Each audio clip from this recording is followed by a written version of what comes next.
Olá, eu sou a Maria Eduarda Francé. E eu sou a Bruna Cristina Leite.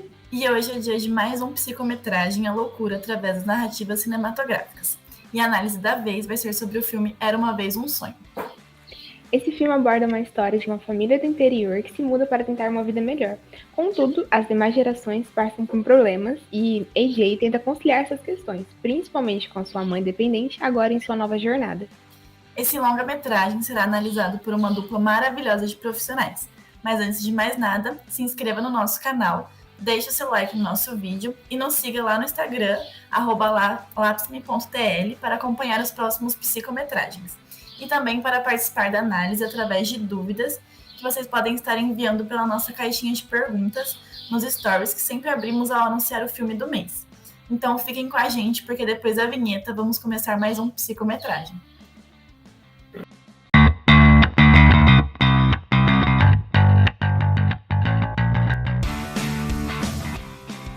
Hoje teremos aqui com a gente o psicóloga Gabriele Freitas e o psiquiatra Marco Túlio. Sejam bem-vindos. Antes de começar, vocês gostariam de falar um pouquinho sobre a carreira de vocês? Muito obrigada, Bruna. Fico muito feliz pelo convite. Como a Bruna falou, meu nome é Gabriele, sou daqui de Goiânia, estou um pouquinho longe daí. Sou formada em psicologia. Hoje eu sou especialista em gestão de pessoas, trabalho também com psicologia organizacional. Hoje eu sou também pós-graduanda em avaliação psicológica. Eu trabalho tanto como psicóloga organizacional quanto psicóloga clínica. Meu estágio final na faculdade foi voltado a plantão psicológico, então atendimentos de urgência e emergência. Então, é isso. É um prazer estar aqui compartilhando um pouquinho com vocês e construindo essa discussão. Obrigada. E você, Marco? Eu sou conterrâneo também, por incrível que pareça, da Gabriele. Eu fui nascido e criado em Goiânia. Eu formei como médico em 2016. Eu trabalhei 2 anos em pronto-socorro, UBS. Eu atuo na psiquiatria praticamente há 3 anos. Trabalho em consultório particular em Goiânia e Brasília, mas eu estou finalizando em fevereiro agora minha residência médica no interior de São Paulo, em psiquiatria, né? No Hospital Regional de Presidente Prudente. São 3 anos a residência médica em psiquiatria e em fevereiro agora eu finalizo. E parabéns pela iniciativa de vocês. Muito legal, enriquecedor, né? Eu acho que é bom a forma de falar sobre o filme, porque é uma forma mais natural, né, de falar sobre os problemas do dia a dia. Ilustra, né? Mas pega um pezinho ali na nossa realidade e a gente acaba sendo mais visual com as coisas, né? Esse filme, ele mostra muitas coisas que às vezes a gente vê no dia a dia e acaba passando batido. A gente não tem uma análise crítica diante disso daí. Então, iniciando nossa análise, eu passo a palavra para vocês. Então, gente, eu não conhecia o filme, tenho que admitir que eu não tinha visto, não comecei a assistir. Quando a Maria entrou em contato comigo, que eu fui ver o filme e compreender mais a história. Eu trabalho com base na abordagem sistêmica dentro da psicologia. E uma das coisas que a gente vê muito na abordagem sistêmica é quanto às relações familiares. E nesse filme a gente consegue ver muito isso, né? O filme, ele dá pra gente ter essa noção do sistema familiar e como algumas coisas costumam ser passadas de geração em geração ali. Então, a gente consegue ter uma análise macro ali da realidade de cada um, né? É um sistema familiar composto pelos avós, pela mãe, pelos 2 filhos, e todas as relações que estão ali em volta, né? Então, como eu sou da psicologia, o Marco tem uma visão diferente da minha, mas também é complementar. A gente vê muito a influência das dinâmicas familiares na realidade dessas pessoas, né? O quanto essas famílias, as pessoas dependem uma das outras ali dentro, né, Marco? Com certeza. Então, o filme, Basicamente, assim, ele conta toda essa história da mãe. Gente, eu não vou lembrar o nome das pessoas, eu sou péssima com nome. Não tem problema.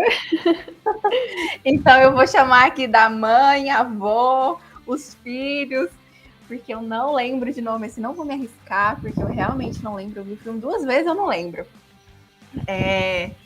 Então ali a gente vê muito a dependência, né, da mãe quanto ao uso de drogas ali, o quanto isso impacta as relações familiares, a busca ali da avó em cuidar dessa filha, dos filhos tentando cuidar dessa mãe, e essa mãe ali naquele sistema de dependência das relações dela, ao mesmo tempo ela não consegue identificar essa dependência, né? E ela projeta muito a responsabilidade da saúde dela em cima dos próprios filhos. Tanto que já começa a falar sobre o filme, eu tô aqui falando, Marco, eu falo muito. Pode ficar à vontade. Do jeito que você achar melhor, nós vamos conduzindo. Acho que seria muito importante, né, a gente colocar assim, sobre essa questão do vício, né? Porque, assim, no meu ponto de vista como psicóloga, a gente percebe ali que essa questão ela está envolvida nas 3 gerações familiares. Né? A gente vê ali a avó, por exemplo, ela fumando o tempo todo, ao longo de todo o filme, ela tá com o cigarro ali na boca, a mãe, que é usuária de drogas, então a gente vê o quanto esse uso de drogas é natural dentro daquela família, o quanto isso é aceito ali dentro e é natural. E só para acrescentar, o filme, o pai da nossa personagem também, ele é alcoólatra, né? Então ali é tudo. Sim, toda a família. Eu acho que isso fica bem evidente e mostra o quanto que isso compromete na vida de todos esses familiares, né? Todos esses hábitos são muito nocivos, né? Uns mais, outros menos. Assim, a da avó aí é o menos, né? Um cigarro que é um mal que faz mal para ela, que acaba não repercutindo tanto na vida de quem está próximo. Já os outros tipos de dependência, igual aí foi citado, eu também vou falar em pai, mãe, avô e filhos, né? Que eu acho que fica mais fácil de nós entender. Do avô, aí do personagem, que traz essa dependência alcoólica. E isso mostra muitas repercussões, né? Mostra que ele chegava agressivo em casa, de ter agressão verbal e física contra sua esposa, e chegando a acumular tantos problemas, que eu acho que assim, uma das cenas do filme que mostra algo assim bem marcante da esposa, que a avó, né, falando da avó e do avô, que a avó chegou a colocar fogo no avô após uma discussão física e verbal, o avô dormindo no sofá, a avó chegou a colocar fogo no próprio marido, assim, mostrando um sinal de exaustão. Eu não aguento mais ser agredida fisicamente e verbalmente.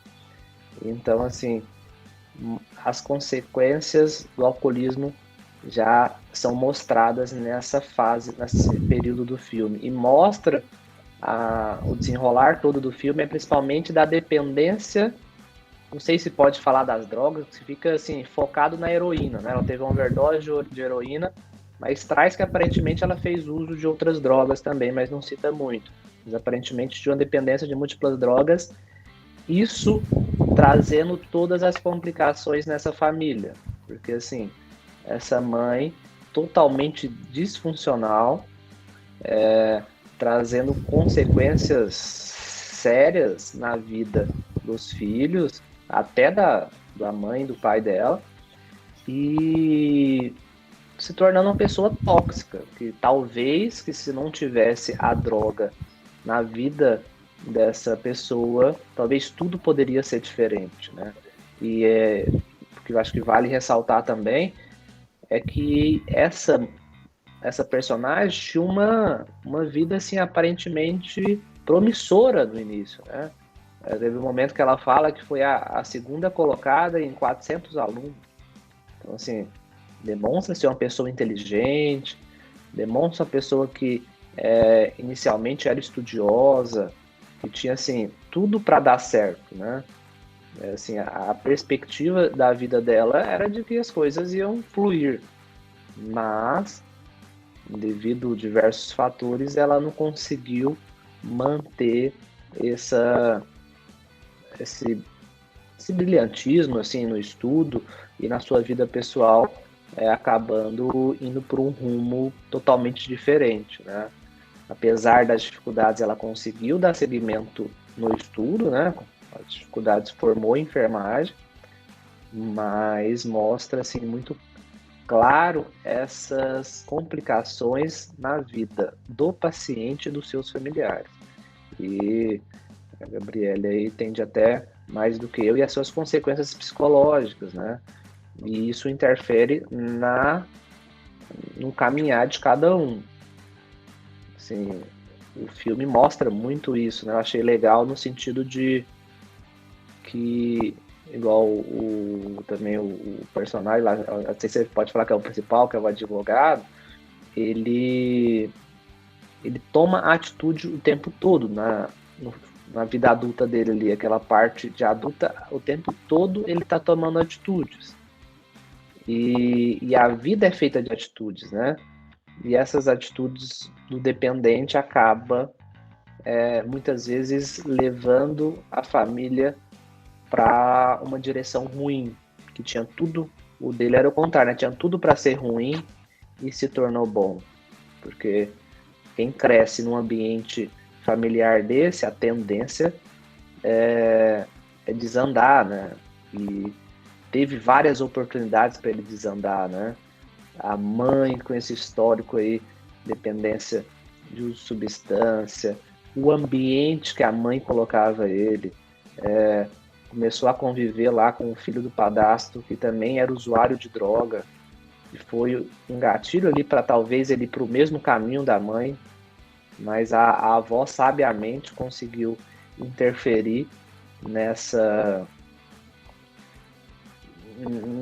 nesse rumo que ele estava indo. Ela conseguiu perceber e falou, ó, vou tirar ele da sua casa porque se ele continuar assim, ele vai ter um futuro ruim. E a avó sabiamente, né, interferiu na hora certa. Talvez se não tivesse essa interferência, a vida dele seria totalmente diferente. As amizades também, as outras lá do próprio bairro, a avó também sabiamente interferiu. Ela tem uma cena que ela chega do supermercado e fala para o neto e os dois amigos e fala para eles ajudar na compra. Eles não ajudam e ela tenta entender um pouco de quem eram aqueles amigos dele. Vê que eles não estudam, não trabalham e fala, ó, meu filho, isso não é o caminho para você. Para de andar com esses meninos que depois você vai me agradecer. E eu acho que, assim, todas essas atitudes da avó ajudou a ele ter um desfecho diferente da mãe. Mas, assim, resumindo, a dependência com certeza traz muitas repercussões na vida da pessoa e dos seus familiares. Você quer Marcos, você falar falou algo? sobre... Assim, você falou sobre essa cena, né, da avó colocar fogo no marido. E a gente vê ali que as filhas, elas estavam escondidas, elas foram lá salvar esse pai da violência que a mãe submeteu ele, né? E quanto é interessante que aquela cena é uma reviravolta muito forte na relação dessa mãe com o pai. Uma relação de dependência muito forte ali do pai, como se a mãe ela fosse a vilã, o pai a vítima, né? Isso é muito evidente, a gente vê isso em alguns momentos no filme, onde ela projeta tudo o que está acontecendo na vida dela como sendo responsabilidade da mãe dela. E ela se coloca, assim, a todo momento ali no filme como uma vítima. Então, assim, ela sempre se coloca ali como uma vítima e ela projeta sempre a felicidade dela, o bem-estar dela em cima das outras pessoas. Então, como se as outras pessoas fossem as responsáveis pelo bem-estar dela e não ela mesma, né? Ela não entende esse nível de autorresponsabilidade que ela tem diante das escolhas que ela pode fazer. E a gente vê isso muito forte assim, ao longo de todo o filme. Tanto que quando ela perde o pai dela, ela entra numa recaída ali de novo. Muito forte, né? Aquela cena ali com a filha dela, que ela discute ali com a filha dela. O pai é meu, né? Então ela pegando aquilo como uma posse para ela, é meu, o sofrimento é meu, você não tem direito de sentir o mesmo que eu estou sentindo. Então, um sentimento de posse diante daquele sentimento que ela tem pelo pai dele. E isso a gente percebe o quanto ela sentiu a falta desse pai, né? A gente vê aquela cena onde o pai morre ali, o quanto aquilo foi forte para ela. Né? Num certo momento ela não acreditou, a gente viu ali que ela ficou meio paralisada e ela não acreditou muito. E quando essa ficha caiu, a gente viu ela até passando mal ali naquele momento do velório, né? O quanto aquilo mexeu de forma muito forte com ela, como se ela tivesse projetado naquele pai ali todo o bem-estar dela. Então eu tenho meu pai como a minha base única e absoluta. E é uma cena muito forte quando ela acaba perdendo esse pai ali, né? Essa cena é muito pesada. Muito pesada. Eu fiquei até na dúvida, você comentou quando ela tá com a filha dela, né? E aquele momento que até chega a polícia, o advogado, vamos falar assim, ele parece até num ataque de pânico, né? Ela tenta, vocês interpretaram como ela tentar suicídio depois da morte do pai, que ela parece ensanguentada, os pulsos, a polícia, o resgate tenta ali. O que vocês interpretaram dessa cena? Olha, aquela cena, pra mim, ela não ficou tão clara. Eu não sei se pro Marco ficou. Eu voltei ela algumas vezes, tentei identificar aquilo ali. Eu não entendi ela muito bem, assim. Parece que a menina tava com o namorado, e eu não entendi se a menina foi lá acudir a mãe dela, porque a mãe dela tinha cortado a mão. Entendi que era um corte, porque assim, na mão dela tava com bastante sangue. Mas eu confesso que eu não tenho muito o que opinar naquela cena, não, porque eu não entendi ela muito bem. Assim, coloco minha vulnerabilidade aqui em jogo. Eu também tive a mesma interpretação aí da Gabriele. Ficou muito vago, né? Mostra ela em um sofrimento importante, né? Muito desesperada. Não sei se ela estava pedindo ajuda, gritando, sangrando, mas assim, não traz a origem desse sangramento. Foi um corte acidental, foi uma tentativa de tirar a vida. Não, fica muito vago, né? Não dá para afirmar alguma coisa com aquela cena sem ter mostrando o que aconteceu antes daquela cena. Mas falando um pouco do que a Gabriele estava falando, eu acho que realmente mostra a dificuldade da personagem demonstrar a culpa. A culpa e se responsabilizar por ela, né? Isso acho assim, muito engraçado. Na vida de muitas pessoas isso acontece. A pessoa acontece algum problema e ela culpa o outro. Minha vida é assim por culpa sua. Eu fiz isso por culpa sua. Isso e aquilo outro, culpa sua, que é o que acontece o tempo todo no filme com a personagem.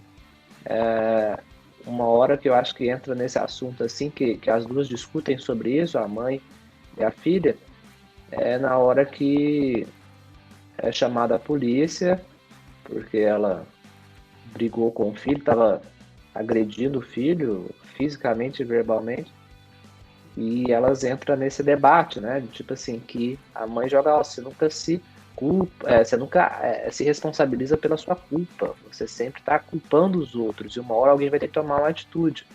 Só porque assim, a mãe não tem uma presença de autoridade, que ela fala quem que vai tomar essa atitude você, tipo assim, debochando um pouco da mãe.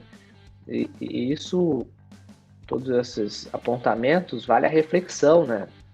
Que nós temos que responsabilizar pela nossa vida. Pode acontecer 1000 coisas na nossa vida, mas nós escolhemos como nós vamos lidar com aquela situação e como nós vamos viver com ela. Todo mundo tem situações boas e ruins. A diferença é como cada um lida com ela, com os problemas. Isso faz toda a diferença na vida das pessoas, né? No sentido que a pessoa pode pegar um problema e ver o lado positivo do problema e levar isso com ele para uma forma construtiva, ou se limitar daquele problema, ficar ruminando, se paralisar com aquele problema, o que acontece muito, né? Acontece algum trauma, alguma coisa ruim na vida da pessoa e ela acaba paralisando, assim, não conseguindo lidar com situações semelhantes. E isso limita muito a pessoa. E eu acho que é muito importante o papel do psicólogo nessas situações, né? De fazer a pessoa entender que ela teve um problema, mas que ela precisa elaborar aquele problema que ela vivenciou para que aquele problema não se torne uma limitação mais na sua vida. Porque muitas limitações nossas é devido ao problema que nós já enfrentamos. Então, assim, eu acho que isso é uma coisa bem fácil de perceber. E a reflexão é que nós somos responsáveis pela nossa vida, independente do que aconteceu. Nós temos que parar com essa covardia de culpabilizar os outros por coisas que os outros muitas vezes não têm culpa, ou às vezes até têm culpa de uma forma indireta, mas nós que escolhemos como vamos lidar com aquilo. Então, assim, o maior responsável por nossas vidas somos nós. Não é a mãe, não é o pai. Todo mundo tem uma interferência na nossa vida, sim. Mas nós escolhemos como lidar com esses problemas. Então, assim, isso limita, né? Eu acho que limitou muito ela. Ela, em vez dela assumir o problema e falar, não, eu tenho que mudar, não. Então é mais fácil culpar os outros se eu penso que eu não estou errado. Se eu não estou errado, eu não tenho que melhorar. Então, eu acho que um grande passo para a melhora é admitir o seu erro, a sua culpa e a sua limitação, porque só assim a pessoa vai conseguir melhorar aquela área deficitária na vida. E o que a paciente, em nenhum momento do filme, consegue ter melhoras, porque inicialmente ela nem reconhece esses defeitos dela. E isso mostra o desfecho da vida dela. E, Marco, é tão interessante quando a gente pensa sobre essa questão de autorresponsabilidade, porque, assim, as demandas de psicoterapia, elas envolvem, claro, sempre um problema que você está enfrentando, que está difícil de você enfrentar esse problema, se sente acuado, de certa forma. E a gente entender o nosso nível de responsabilidade diante de nossas relações, diante das nossas escolhas, é muito doloroso. É muito doloroso, né? Eu costumo falar que a psicoterapia, ela não é um mar de rosas, como muita gente acha que é. Tô lá na terapia e, tô plena, né? Não é assim, né? Tem a parte doída. A terapia, ela dói em certos momentos. E uma das coisas que dói muito é a gente entender, olha, fiz essa escolha. E tá, essa escolha, ela pode surgir coisas boas, mas também podem surgir coisas ruins. Coisas boas, ótimo, arrasei na minha escolha. E aí, quando chegam as coisas ruins, nossa, mas fulano não devia ter feito isso que ele fez. Não, mas fulano influenciou minha escolha ali atrás. Tá, mas quem fez a escolha? Não foi fulano, foi você. E entender todas essas consequências é muito difícil, porque é muito mais cômodo, e socialmente a gente vê muito isso, você responsabilizar o outro quanto às suas demandas da sua vida. Sejam diante dos seus problemas ou projetando no outro a sua própria felicidade, o seu próprio bem-estar. Como a gente vê ali a filha culpando a mãe quanto à situação dela. Então, olha, eu tô assim por culpa sua. Foi você que fez isso. Então, é muito difícil, né? E é muito interessante essa cena do carro. Ela me chamou muita atenção, porque antes dessa agressão dela ali com o filho dentro do carro, a gente tá dando alguma interferência no meu som? Não? Ah, então tá bom. Antes daquele momento ali, ela convidou o filho para comprar aquelas figurinhas, e a gente viu ele muito resistente, né, quanto a essa ida. Depois de muita insistência dela, ele foi. Eu percebo o filho ali como codependente ali da mãe, né? A gente vê ele dependente da mãe e a mãe dependente do filho ali dentro dessa relação. E ele, o tempo todo, ele sente muito medo, ele se sente muito inseguro, porque a qualquer momento a mãe vai ter um surto violento ali e vai agredir ele, de certa forma. Então, qualquer momento que pareça um momento de bem-estar, de relaxamento, um momento que eu posso ter com a minha mãe, ele já pensa na possibilidade de algum conflito. Então, de algum sofrimento que ele vai ter ali dentro. E com muita resistência, ele foi e comprou essa figurinha com a mãe. E o que acontece lá dentro da loja? A mãe dá um surto de novo, né? Então, a mãe dá um surto. E eu costumo falar que dentro de uma relação familiar, os pais, eles são o exemplo dos filhos. Porque os pais são o espelho dos filhos. É o primeiro contato que eles têm de pessoas no mundo, são os pais. Então, eles são os modelos desses filhos. E o que a mãe faz dentro da loja? Ela rouba as figurinhas. Então, o que acontece depois lá na frente? Ele rouba a calculadora. Por quê? Porque ele teve esse modelo da mãe ali atrás. Então, se a mãe fez isso, num momento assim, mesmo que seja um momento muito específico, não seja algo recorrente, mas então tá tudo bem no momento de desespero, eu ir lá e roubar alguma coisa. Não tinha dinheiro para calculadora? Não tem problema. Então, esses comportamentos, eles vão se naturalizando. E aí, voltando de novo, eu divago um pouquinho. Vou para um lado, depois eu vou para o outro. Tem esse conflito ali com a mãe pega essas figurinhas, e aí dentro do carro, a partir do momento que ele se posiciona diante dessa mãe, essa mãe tem um comportamento agressivo. Então, ele começa a questionar as relações dessa mãe. E o que a gente percebe muito dentro dessas relações amorosas dessa mãe, que é mais uma vez aquela busca que ela teria nos pais, né, no pai, na mãe, ali um acolhimento parental, ela busca nessas relações dela.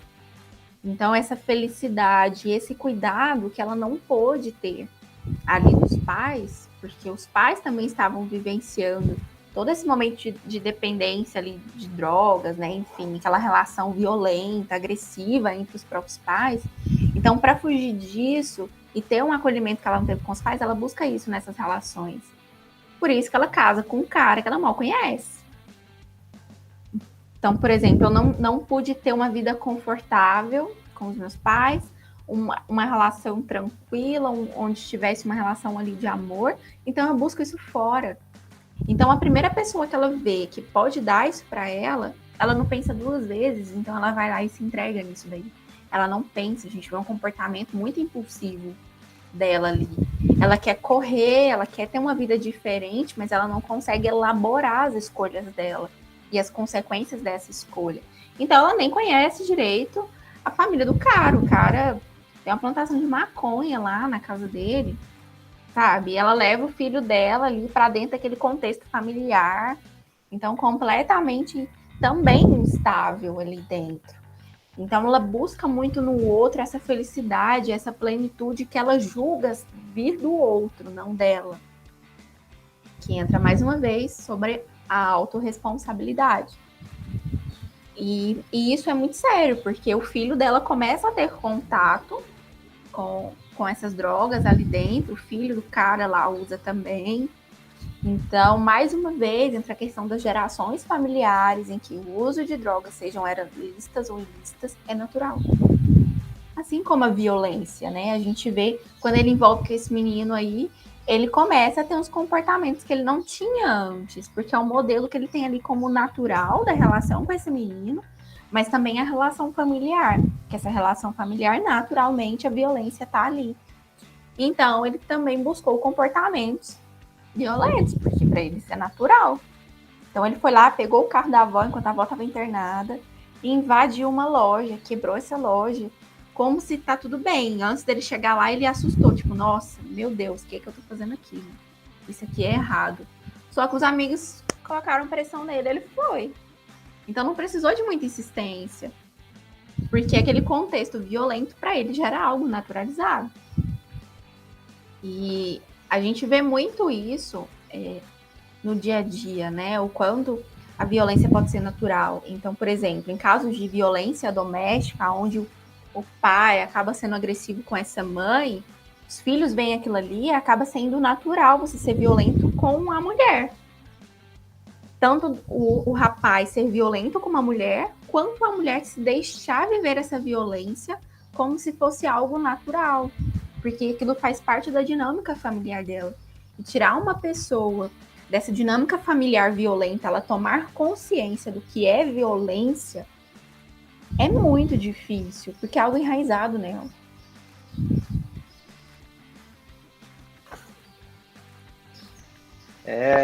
E deixa essas cenas aí que a Gabriele falou, principalmente um exemplo ficou bem claro aí, é o do roubo, né?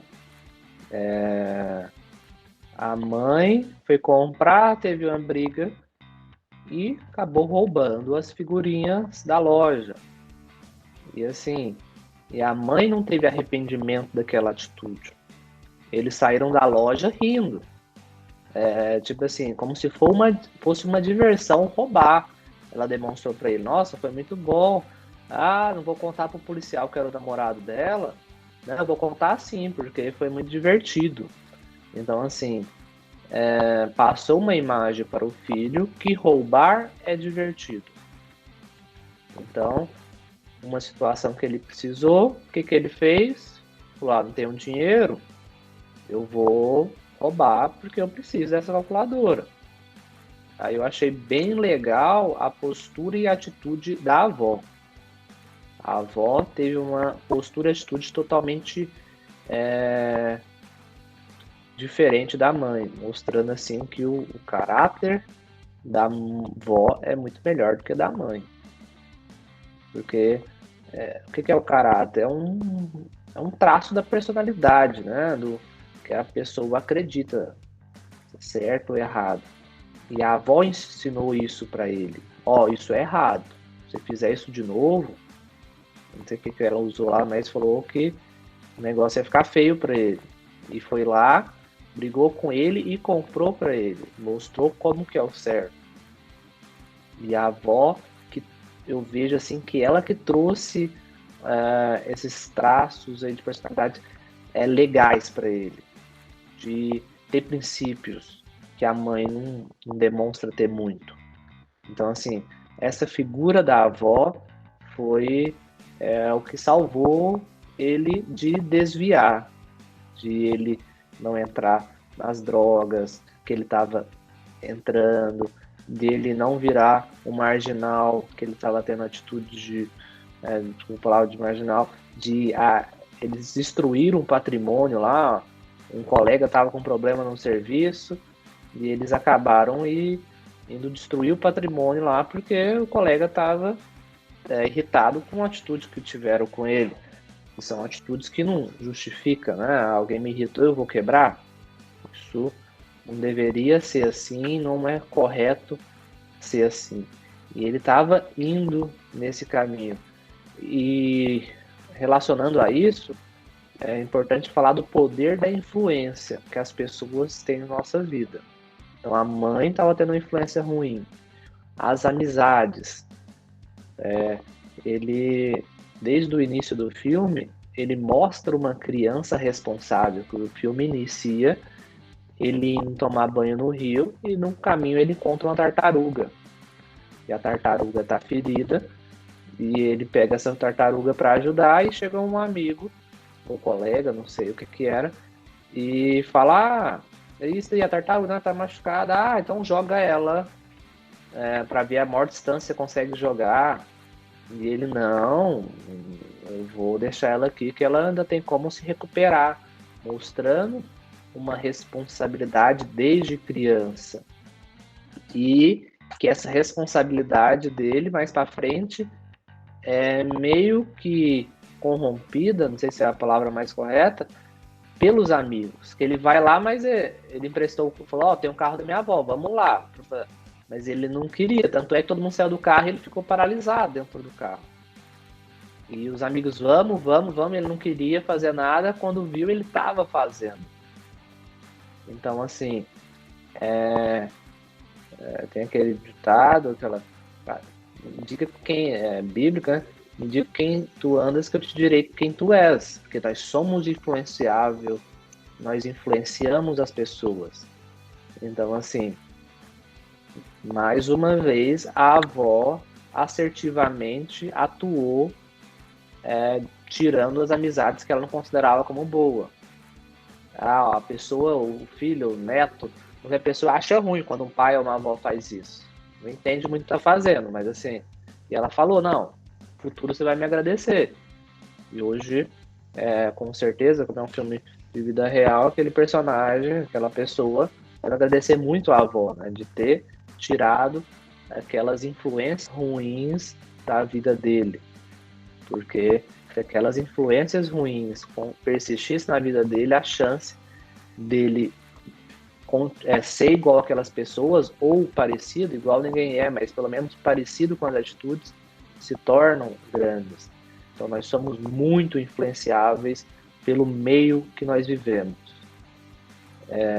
A Gabriele falou que os pais são espelhos dos filhos. Com certeza, os pais que ensinam os filhos, nem sempre, né? Alguns têm um papel de pai e mãe, mas os pais que geralmente são as pessoas que deveriam ensinar os filhos o que é certo, o que é errado, o que fazer, o que não fazer. Geralmente é os pais que têm esse papel de impor os limites nos filhos. E também no filme deixa bem claro, é uma família sem impor muitos limites. A avó engravidou com 13 anos, fala lá no começo do filme. A mãe não fala a idade que ela engravidou, mas aparentemente também engravidou cedo. Com 18, eu acho, no filme. Fala. Então eu não lembro.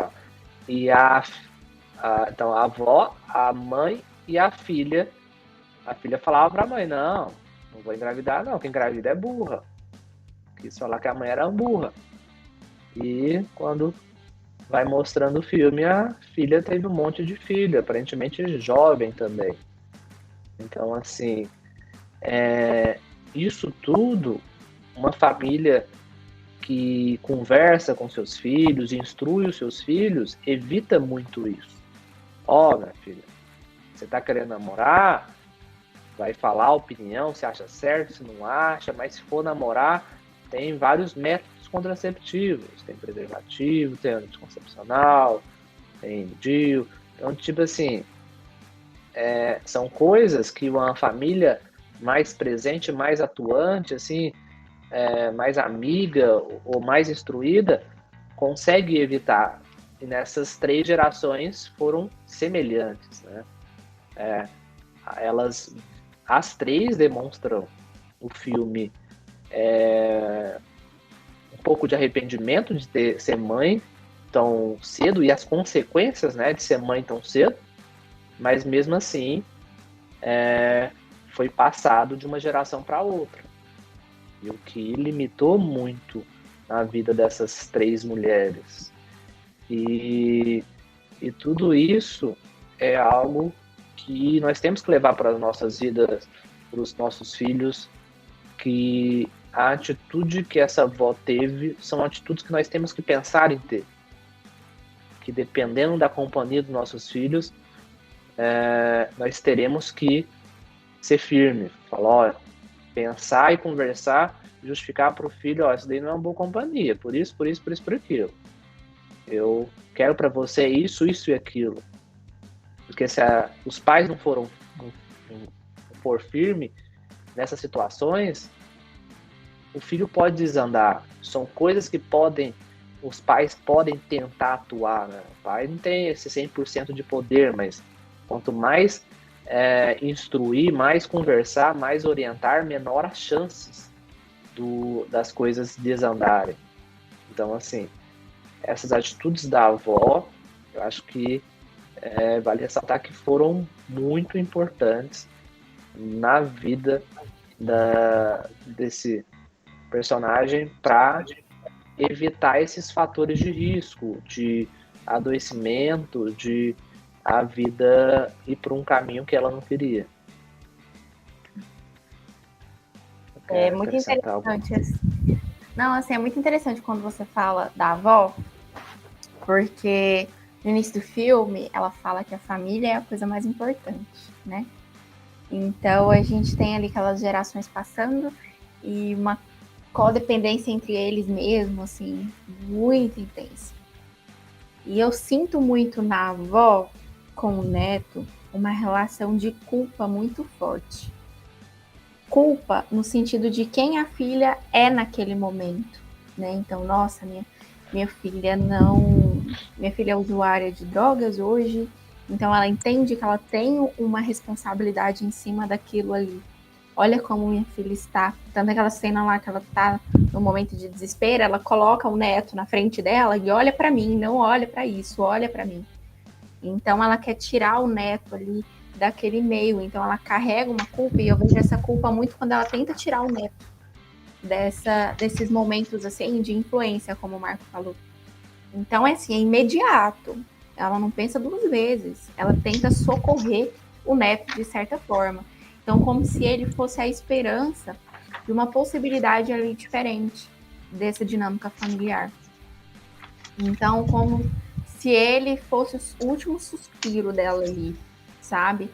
Tanto que ele começa depois a trabalhar, então ele começa a ter comportamentos mais assertivos ali, mais diferentes, com uma perspectiva de futuro. Porque até aquele momento a gente não via ele com uma perspectiva de futuro. Então, as coisas iam vindo, como eu costumo dizer assim, de forma assim, bem senso comum, ele ia seguindo o fluxo do que estava acontecendo. Então, embora, seja o que vier, ok. Mas ele não tinha essa perspectiva.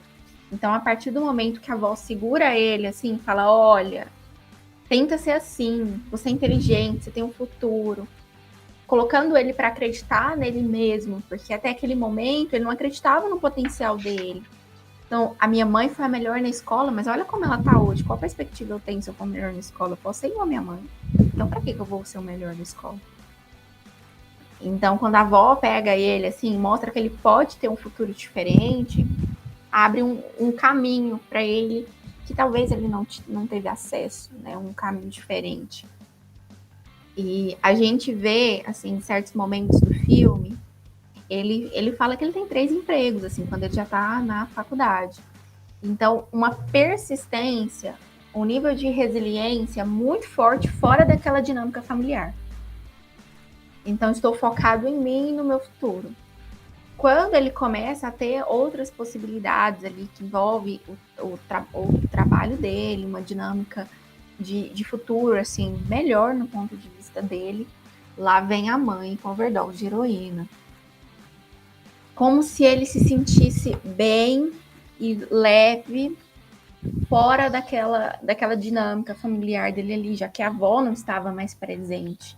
Então, ele estava sempre correndo daquela família.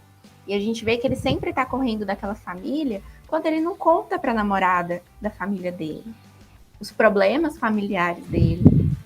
Então, ele não aceita a própria história. Ele quer construir uma nova história em cima da aceitação da própria história dele. E eu falo muito sobre isso em terapia, sobre a importância da gente aceitar a nossa própria história. Porque o nosso passado, a nossa história, a gente não tem acesso para mudar aquilo. Não tem como. Ainda não criaram uma máquina do tempo. Então não tem como. Você não tem outra escolha para viver bem com a sua história e com você mesmo, se não aceitar o que aconteceu. E uma das coisas que a gente faz muito em terapia é ressignificar essa história. Porque, claro, as coisas ruins acontecem, né? Eu falo que a vida é um labirinto, a gente sempre está procurando saídas. Não tem como, é o tempo todo coisas acontecendo e você buscando alternativas para vivenciar aqueles momentos. Então, é esse processo de ressignificação. Tanto que tem uma parte do filme que a irmã dele fala para ele para perdoar ela, a mãe, né, deles. Então, não que eles vão perdoar e fazer tudo de novo, acolhendo ela, colocando ela na vida deles já adulta, interferindo de forma muito significativa, mas não, perdoar o que aconteceu, como se fosse ali uma aceitação da própria história e estar aberto a essa nova história. Porque é muito difícil algumas histórias das pessoas de serem aceitas. Tem muita dor, muito sofrimento, né, muita tristeza ali. Então não é fácil a gente dar um novo significado a tudo isso. Mas quando a gente dá um novo significado para essa história, para o momento presente e para o momento futuro, fica mais viável criar uma nova perspectiva. Você fica aberto a novas histórias. A gente pode perceber que na cena onde ele desabafa assim para a namorada, você quer isso para sua vida? Minha mãe teve uma overdose de heroína. Então a gente vê ele exaltado assim, falando isso. E claro, a namorada dele tomou um susto, porque ela não sabia, né? Então é natural esse susto vir. Mas ela não julgou ele naquele momento diante da história dele, ela aceitou a história dele. Ela aceitou, né? Então ele se sentiu parte daquela relação por inteiro. E tanto que é muito interessante, que eu não sabia que o filme era baseado em fato real, que no final do filme mostra ali, né, uma nova família, uma nova perspectiva, né? E é muito interessante o quanto ele tem ela como um suporte. Talvez aquele suporte que ele perdeu quando ele perdeu a avó dele. Então a namorada foi aquele impulso que ele precisava para uma nova perspectiva, né? E isso é muito, muito interessante, porque aceitar a nossa própria história é muito dolorido, mas é necessário. Eu acho que a Gabriela falou muita coisa aí que dá para comentar. Nós já falamos um pouco de culpa, mas eu acho que é legal fazer uma comparação. Já falei um pouco, mas fazer uma comparação da avó com a mãe, né? A avó traz essa culpa que a Gabriela falou, da culpa da filha ser como ela é, uma usuária aparentemente de múltiplas drogas, e a vida dela ser muito instável da filha. Então ela se culpa, eu pensava que a vida dela ia ser melhor, eu não queria isso para ela, mas como ela se culpa, ela tenta fazer algo diferente, ela tenta melhorar. E já a filha dela não, ela não se culpa, então não tem que melhorar. Então, para que eu vou melhorar sendo que eu não estou errado? Então, assim, eu acho que é muito importante, às vezes, o papel da culpa, porque a culpa nos traz uma reflexão para a melhora. E essa avó conseguiu ter esse papel de melhora. Ela falou para o neto, sua mãe tá desse jeito, mas você pode ser diferente. Então você tem que ter atitudes boas, tem que estudar, tem que saber o que você quer. Você não pode seguir esse caminho, mas vai depender de você. Então, assim, essa culpa da criação ruim interferiu positivamente na criação melhor com o seu neto. Então, assim, se nós conseguir ser mais humilde e reconhecer os erros, nós temos chance de melhora, perspectiva de melhora. Mas, para isso, nós precisamos reconhecer que nós somos falhos. Somos e sempre vamos ser. O ser humano é falho. Pode acertar mais ou menos, mas sempre está errando. A diferença do bom para o ruim é que o bom erra menos, mas o bom também erra. Outra coisa que a Gabriele falou é esse papel, né, da família na vida da pessoa. E assim, e que realmente, igual lá a irmã falou para ele, eu não vou cuidar da minha mãe agora porque eu tô tentando perdoar ela, não tenho condição. Nós precisamos perdoar daquilo para a gente conseguir livrar daquilo, né? Se a gente não perdoa, a gente fica revivenciando aquilo e paralisado naquilo, mas não vai para frente, fica sempre voltando naquilo, mas voltando de forma dolorosa, de forma que traz sofrimento e limitações na nossa vida. Que nós precisamos, muitas vezes, se esforçar para perdoar. Perdoar é fácil? Não é, geralmente é algo que machucou a gente. Sabe que o que eu acho importante, eu sempre tento fazer, é tentar entender o porquê que aquela pessoa teve aquela atitude. E no filme deixou bem claro, né, que as pessoas fazem aquilo que é ensinado. Então, assim, a avó teve uma criação ruim, a mãe teve uma criação ruim. Então, assim, eles não tinham como ensinar algo diferente. Como até tinha, mas tipo assim, eles não tinham estrutura para ensinar algo que não foi nos ensinado. Se a gente só sabe uma coisa, como que vamos fazer outra? Independente em qualquer coisa na vida. Se é no trabalho, se é na medicina, se é na psicologia, nós fazemos o que nos foi ensinado. Nós não sabemos algo que nós não conhecemos. Então, muitas vezes, os pais, os avós, uma pessoa que tem uma clareza, uma instrução melhor, percebe que a pessoa é toda errada. As atitudes são inadequadas o tempo todo. Mas muitas vezes não é por maldade, não é porque a pessoa é mal, é porque a vida ensinou ela a ser assim. O pai, a mãe teve uma criação com ela parecido. Então, é algo que nós temos que tentar entender, que foi o que a irmã explicou para ele, ela teve uma criação muito ruim, o personagem não sabia do histórico da mãe, falou, nosso avô batia na nossa avó, ela presenciava essas agressões, ela viu nossa avó colocando fogo no nosso avô, então assim, tem um porquê dela ser assim. Não é esse mar de rosas que você nunca ficou sabendo. Tipo assim, você não sabe muita coisa o porquê disso. E tudo tem isso. Então, é preciso ter essa reflexão de tentar entender e essa reflexão de tentar melhorar. Né? A família melhorou por quê? Porque alguém ensinou diferente? Não. Porque a avó quis fazer diferente, porque viu que de um jeito que ela fez não deu certo.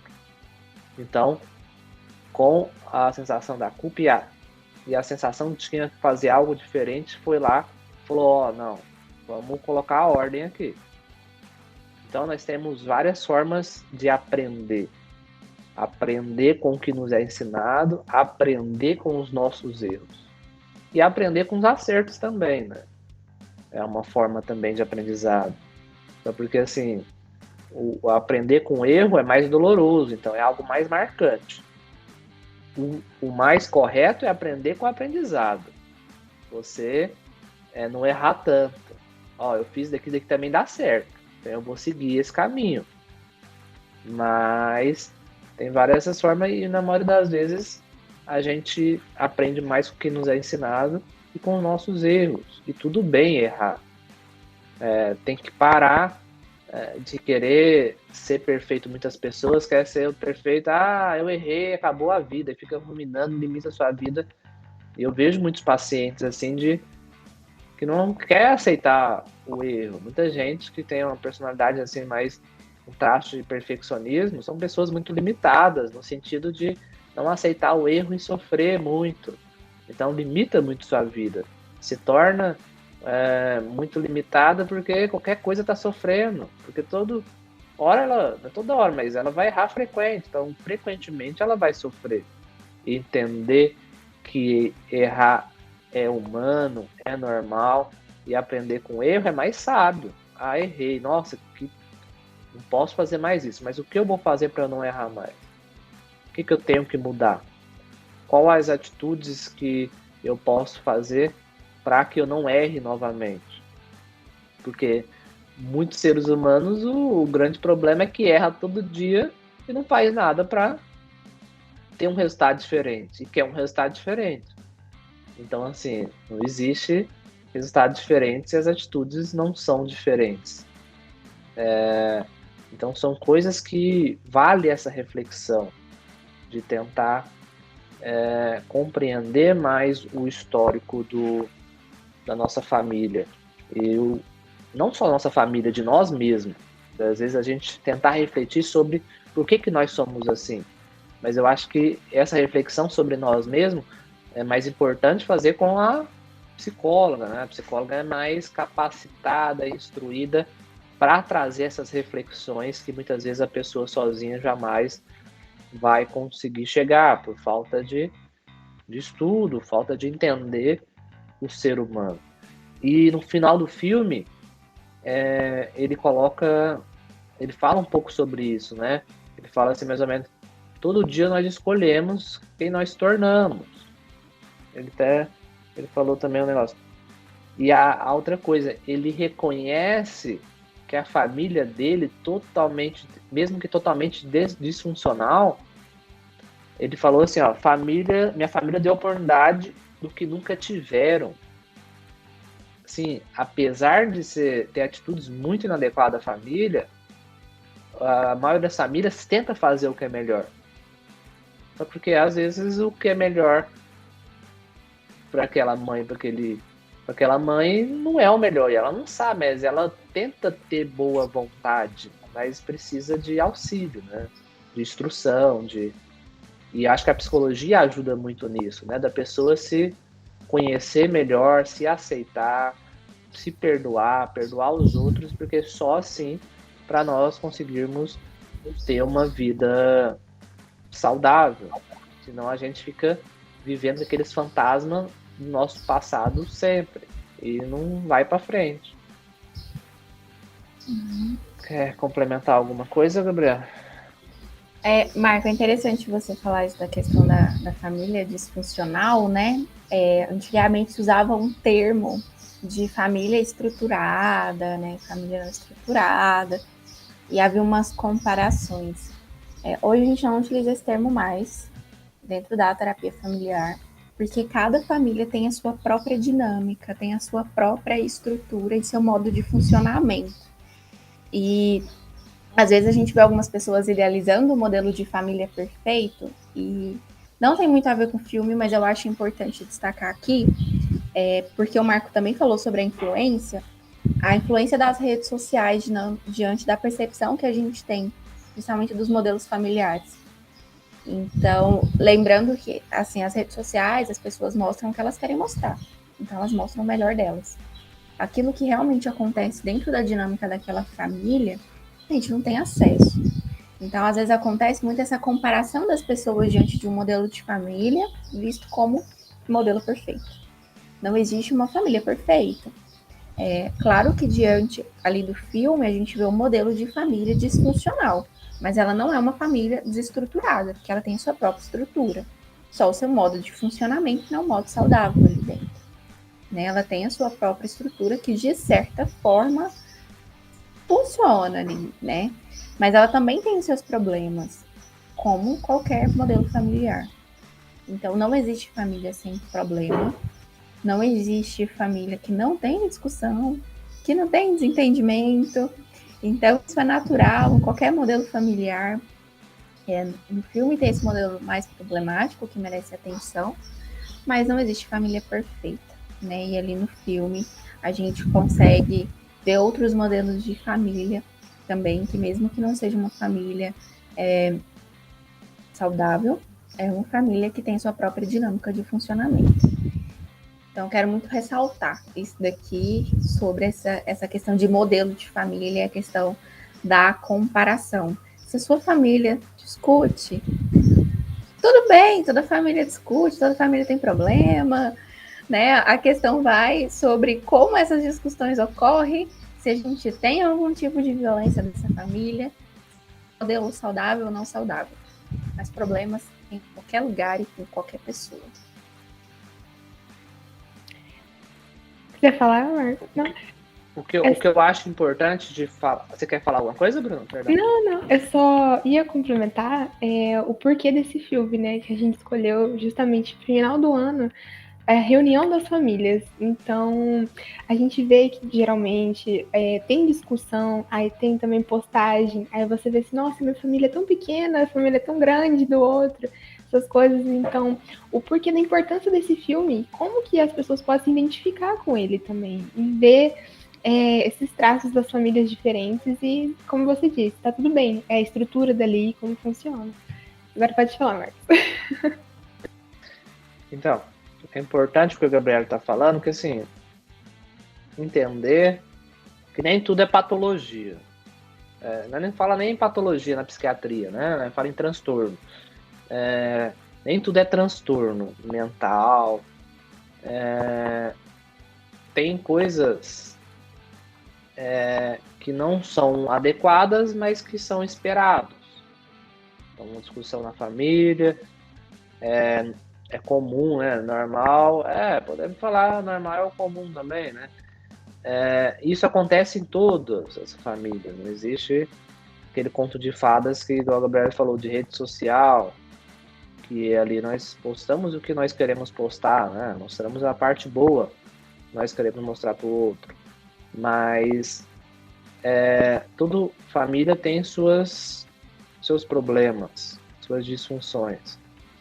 Só porque, assim, o que é importante entender é que tem um ponto, se tem um limite desses problemas. Nós não podemos também considerar normal tudo. Briga em vez em quando? Tudo bem. Mas briga todo dia? Não, pera lá. Aí já não... Aí tá fugindo do comum, né? Aí já não tá legal. Tipo assim, tem que ver o quanto o problema tá interferindo na vida daquelas pessoas. A que ponto tá trazendo prejuízo? Nessa família nós vimos que trouxe prejuízo em todos os aspectos na vida. Então, assim, é uma família totalmente disfuncional, além do normal. Uma família adoecida ali, a mãe principalmente, né? E outra coisa também que eu queria falar, assim, para trazer um olhar mais crítico a respeito das pessoas e dessa personagem aí, que é a mãe, é a personalidade dela. A personalidade dela é muito instável, impulsiva. É uma pessoa que, assim, em diversas cenas, ela tá alegre, em 3 segundos ela já tá irritada. Às vezes ela disfarça aquela irritabilidade, já tá alegre de novo, e quando viu, um exemplo é quando está lá na Páscoa, fazendo os ovos e não sei o que, ela já tá irritada com a televisão que tá alta. Aí chega o namorado, que é policial, traz o cachorro. Ela fica alegre que o cachorro chegou. Aí o cachorro urina no tapete, então ela já fica irritada. Aí depois ela disfarça, não, tudo bem. Aí o cachorro sai e o filho derruba os ovos que todos os anos a família faz. Então ela já fica puta com o menino e briga com ele, coloca ele de castigo. Então, assim, e não só nessa cena, mas ela tem uma instabilidade o tempo todo, uma impulsividade o tempo todo. fica bem clara essa impulsividade no uso das drogas, a impulsividade na promiscuidade dela. O tempo todo traz. O filho até chegou na hora lá do que ela tá o personagem tá com a mãe no carro, falou, não sei quem falou que você é o prato do dia. Tipo assim, como desdenhando do comportamento, da índole, comportamento sexual dela. Uma hora nessa briga ele chama ela, não, realmente você é uma vaca, no sentido que ela é promíscua. Quando ela sai da internação e vai voltar lá para casa do ex-namorado, noivo, sei lá o que é, e ele também fala, não, você é uma puta, você todo dia tá com um. Então, traz essa promiscuidade, que é um ato da impulsividade, uma consequência da impulsividade também. E essas duas características, impulsividade e instabilidade, persistente, é algo que poderia, assim, quando vê alguém assim, pensar em algum transtorno de personalidade fora do normal. O que é fora do normal? Que traz uma rigidez importante nas atitudes, a pessoa permanece tendo uma atitudes inadequadas em vários locais, não só em casa, mas no trabalho também, e trazendo prejuízo na sua vida.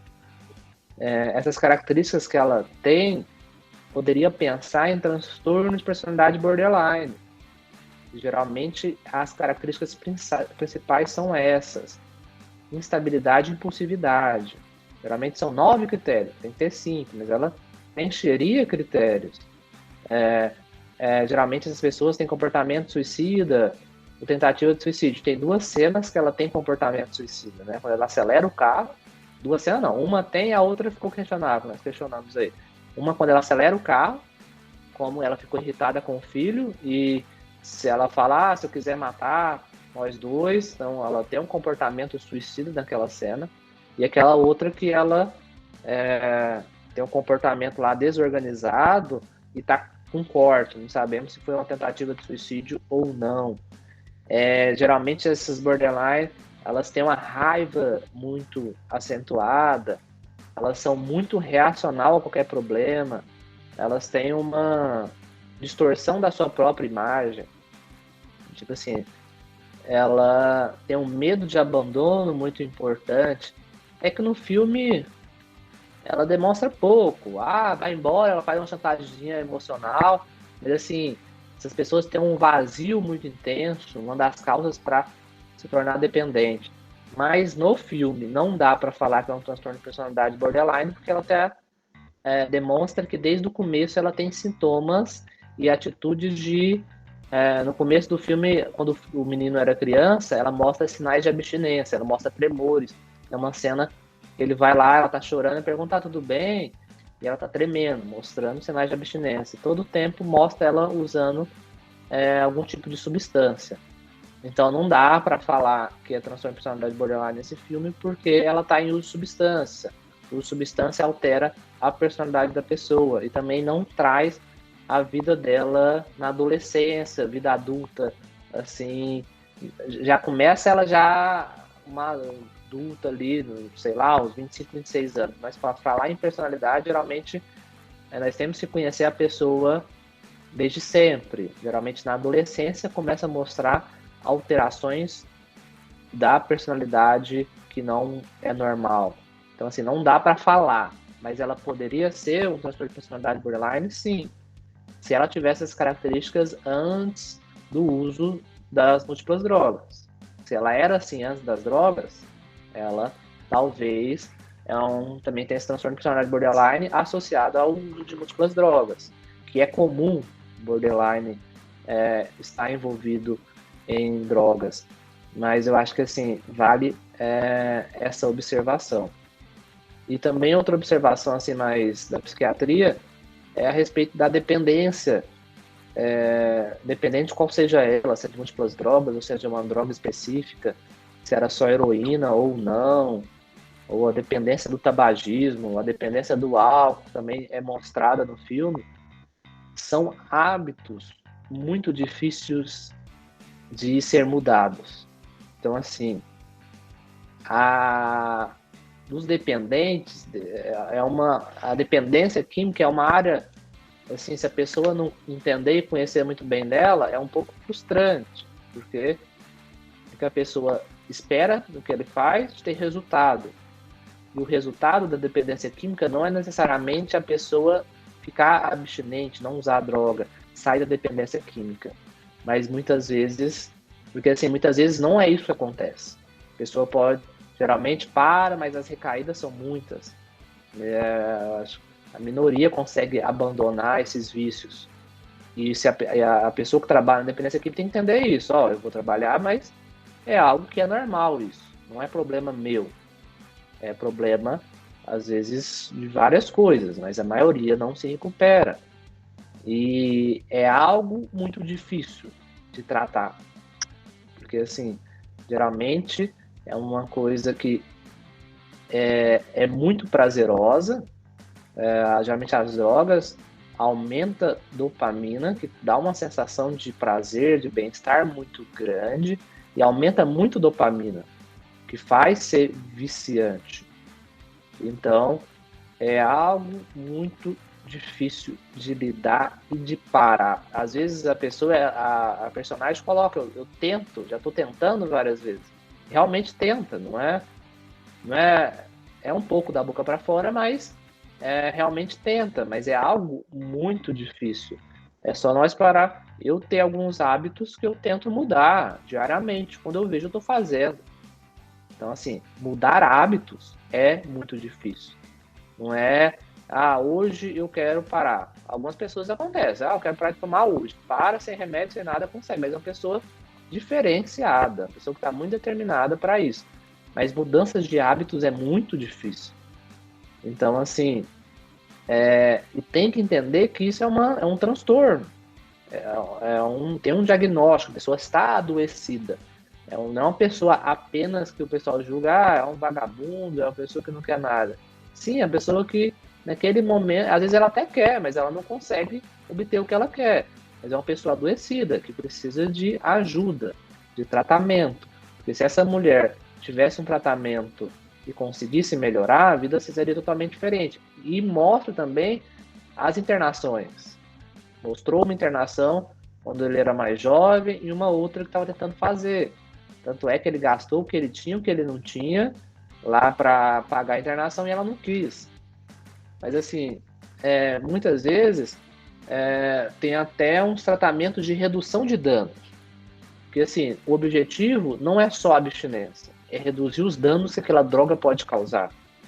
É fazer com que aquela pessoa frequente um ambiente de saúde, acolher ela, entender que realmente aquilo é difícil, que ela vai recair e tudo bem, não vou acabar com ela, não é tão simples assim ela parar. Eu tenho que ter essa compreensão do transtorno para que eu possa ajudar. Não toda vez que vai lá, você não parou, nossa, não desiste de você. Esse tipo de atitude e de conversa não ajuda no paciente.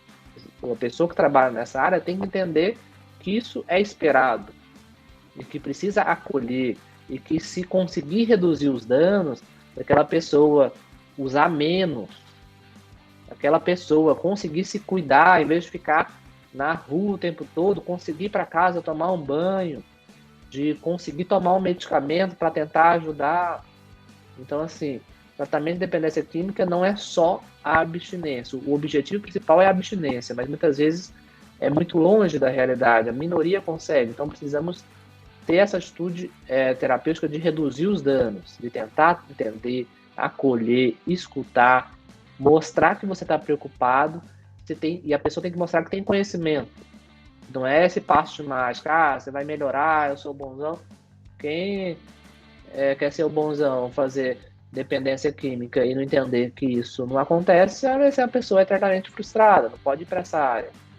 É algo que é muito difícil, é algo que a maioria recai sempre. Então, assim, para um tratamento adequado também precisa de um conjunto de coisas. Precisa do psicólogo ajudando, precisa do medicamento, precisa de uma família, que a maioria dessas pessoas, uma família adequada, uma família que consiga dar um suporte, que a maioria dessas pessoas usuárias não tem uma família que dá um suporte adequado. Dá um suporte, mas o suporte às vezes é muito inadequado, não contribui para que essa pessoa consiga parar de usar drogas.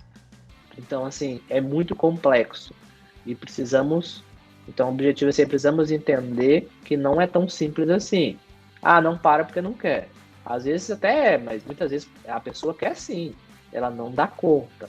Então precisa de um tratamento muito adequado, equipe multidisciplinar e uma família adequada para ajudar ocupar a mente, alguma terapia ocupacional ou trabalho para ocupar a mente. Então, assim, é muito complexo.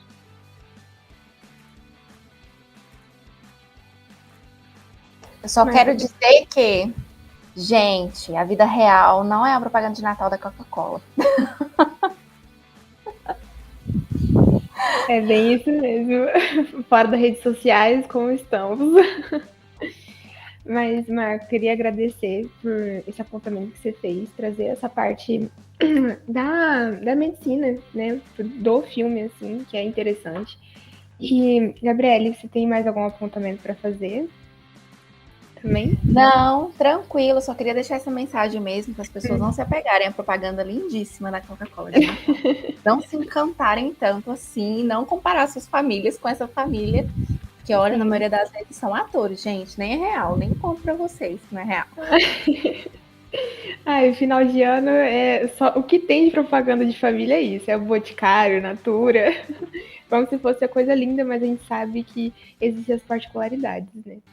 Então, gente, queria agradecer vocês por participarem, trazer esse conhecimento, que foi muito rico essa análise, e também falar para os nossos espectadores que, gente, família é assim, né?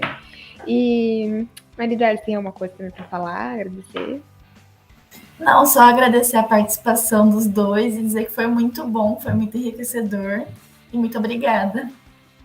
Eu que agradeço aí o convite, eu acho que, assim, esse tipo de atitudes são legais para enriquecer do filme, de ter uma oportunidade de discussão diferente do habitual, né?